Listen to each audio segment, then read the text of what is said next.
Hi, everybody. Welcome to another Chats with Chaudhry. It's week 2 of 2021, and I hope the year has started well for you all. Today, I'm delighted to be joined by Alphons Fakler, who is Head Technical Development, Connected Health Product Development at Novartis Pharma AG, and Bjorg K. Hunter, who's the Department Manager, RA CMC and Device, RA Next Gen Drug Device, Novo Nordisk Pharma. God, those are two very big business cards, aren't they? Who are co-chairing and speaking at this week's SMI Pre-Filled Syringe Conference. So, good morning and Happy New Year, Alphons and Bjorg. I hope you're both well. Good morning, Happy New Year. Thank you. Good morning and Happy New Year to you as well. Thank you. I'm fine. Great for having us.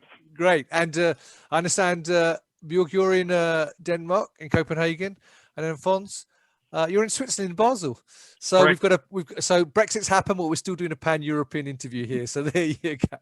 So before we start talking about pre-filled syringes and the conference, perhaps if you don't mind, each of you could give me a quick overview of your roles so people understand a bit about your background. So Bjorg, would you like to start? Yes, sure. Yeah. So I've come to Novo Nordisk actually last year. Moved in the middle of the pandemic, so that was interesting. I've been before that 10 years in GSK in London, where I've worked primarily on development of drug device combination products, but then later on moving into more project management focused roles and then into regulatory affairs. In Novo Nordisk, I hold a role in regulatory affairs, working with my team on some new developments in drug device combination products. So really, really interested in all the developments that are happening around prefilled syringes and drug device combination products in the regulatory field.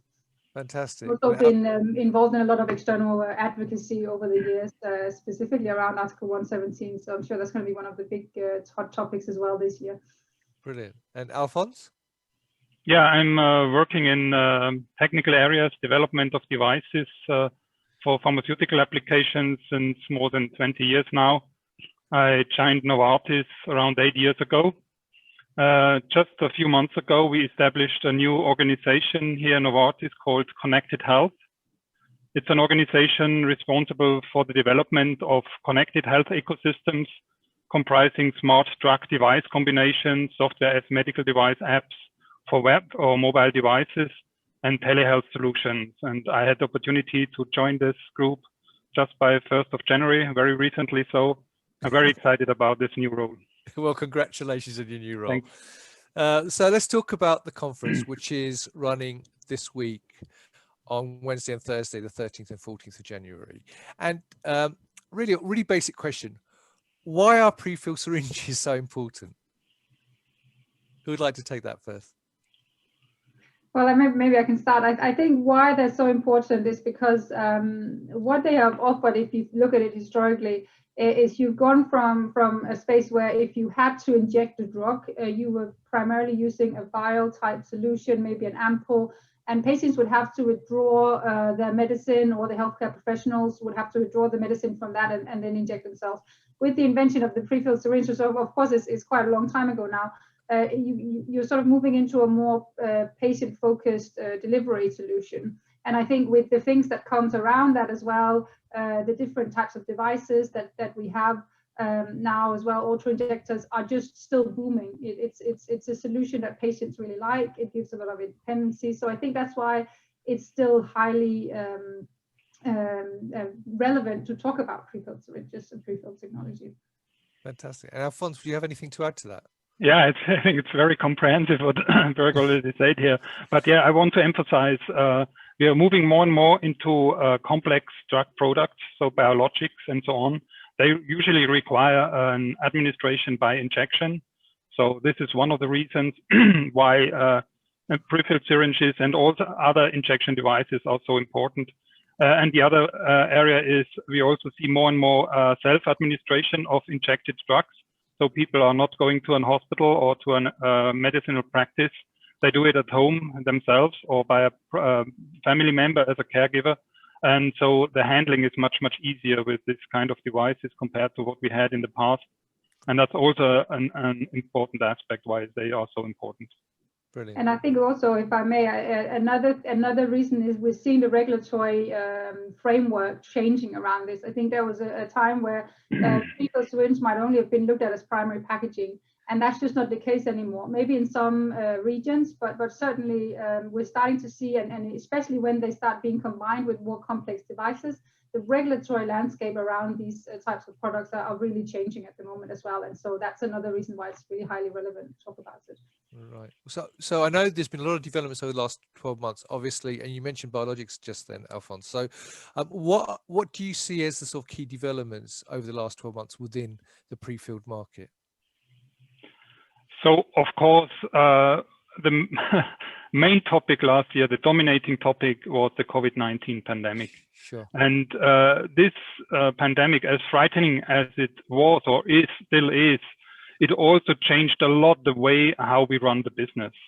And I think triggered by this external force, we had to think about a lot of different things, how we run user studies without being able to visit the patient in person, how to keep up the supply chains, and how to handle changes in demand, especially in the area of parenteral devices.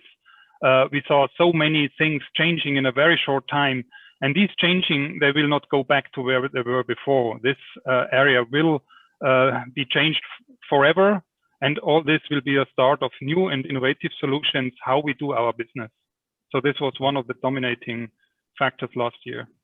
Yeah, I agree, and I think also, you know, as you just mentioned, Alphons, you created a new department or a new area for digital health. I think that's going to be a huge thing going forward. I suppose it already is, but we're still sort of seeing that, and we're going to see that growing. And I think we will see a lot of new and innovative products, as you allude to here, Alphons, in that sort of patient-centric solutions. Absolutely agree. So the patient journey in the middle of everything we do, and thinking about what we can do with traditional products, but also with very innovative digital products, will be very, very important. It was important last year already, and will be more and more important in the years to come. Well, that leads quite nicely actually to, you're almost preempting my next question, which is, what do you see as the trends for 2021? So what do you see as the key trends for 2021? So I think definitely, as I said, the digital health, the looking at the solutions, of course, as Alphons said as well, you know, reacting to this whole COVID crisis. I'm sure there's going to be some things coming out of that. I also think from a regulatory perspective, just because that's one of my areas of particular interest, is really around this harmonization. We're seeing a lot of different regulatory trends around the world, and it's starting to become really apparent that we need to see what we can do to harmonize. So I think from that perspective, that's another thing that we need to look at as an industry, and in collaboration with regulators, etc. Is how do we do that so that we can also get these products safely to patients. Alphons, anything to add to that? I agree. So one area is the regulatory field, and also with the growing use of electronics and software in our devices, we will see a significant shift in the number and duration of change cycles we will have in our products. Traditionally, they take months in the pharmaceutical industry. This will not be possible anymore as soon as you have software involved in electronics. And also the whole regulatory processes need to adapt to this. And on the other side, on a more technical field, these drug delivery systems with all the additional components, electronic software, I mentioned it before, they will become more and more complex. In my eyes, the greatest challenge here is to stay on top of the technical development, learning all these new competencies required, while keeping the daily business on track, because we still have the traditional products and they remain important, and we need to keep them on track and also deliver. Especially now, what we have seen in the COVID situation, most of the drugs, the vaccines are delivered by very simple vials, disposable syringe systems, and they are still important and will remain important. And this stretch a little bit to handle this will be also one of the challenges in the future. Right, okay. Well, let's look at the conference this week then. As co-chairs, what do you see as some of the highlights that people can look out for this week? Yeah, so if I can start, I think one of the things that I really always enjoy about this SMI conferences is that you get a little bit of, you get a flavor of everything. It's quite nice. It starts the year off. It's always in January. Of course, we usually enjoy going to London, not this year, but I'm sure we're going to have a great conference anyway, being online. But I think it's going to be really interesting. One of the things that I haven't really touched too much upon is we're going to have MHRA present there, and I think hearing about the sort of the regulatory landscape as well post-Brexit is going to be very interesting. There's still going to be some discussions as well. I know with notified bodies around the Article 117, all the discussions we had last year, sort of continuing on to those. So I think from a regulatory perspective, it's going to be a lot of really interesting topics tomorrow, the first day. I think also another thing that we're going to see is what is the innovation that's going on around in different companies. We're going to have a session that's focusing on that. So I think that's going to be really interesting as well. Brilliant. And what about for you, Alphons? Yeah, for me, conferences are always, the special thing about conferences is the direct interaction with all the participants. I mean, nowadays you can go to YouTube and wherever you want different learning and training platforms. You can learn about almost everything. But this direct interaction you only have in conferences. So you can directly exchange, you get a good feeling what are the topics which are important for the people now. Also, kind of benchmarking, is this what we are doing really within what the industry is doing, or are we behind? Are we on leading? So this is something you only get from a conference, and that's what I'm looking for also for the SMI conference. Brilliant. Well, the link to the conference will be above the video, so you can click on the video, people, if you want to register or find out more about the conference. So one final question then, looking ahead, I mean, prefilled syringes have been around for a long time. We've been talking about connectivity and combination products. What do you see the future holds then, longer term, not for next year, but in the future, in terms of the world of prefilled syringes?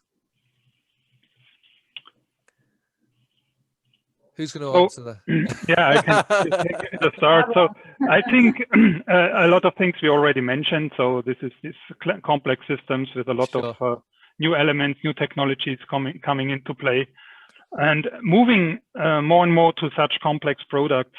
Applying system engineering approaches will be crucial, and this will require a strong network of partners, internally and externally, in development, manufacturing, supply chain. And those players who are able to build such partnerships in a quick and robust way will probably outperform their competitors. So this, I think, is a very strong trend in the future. You more and more have to rely on partners. You can't do it on your own anymore.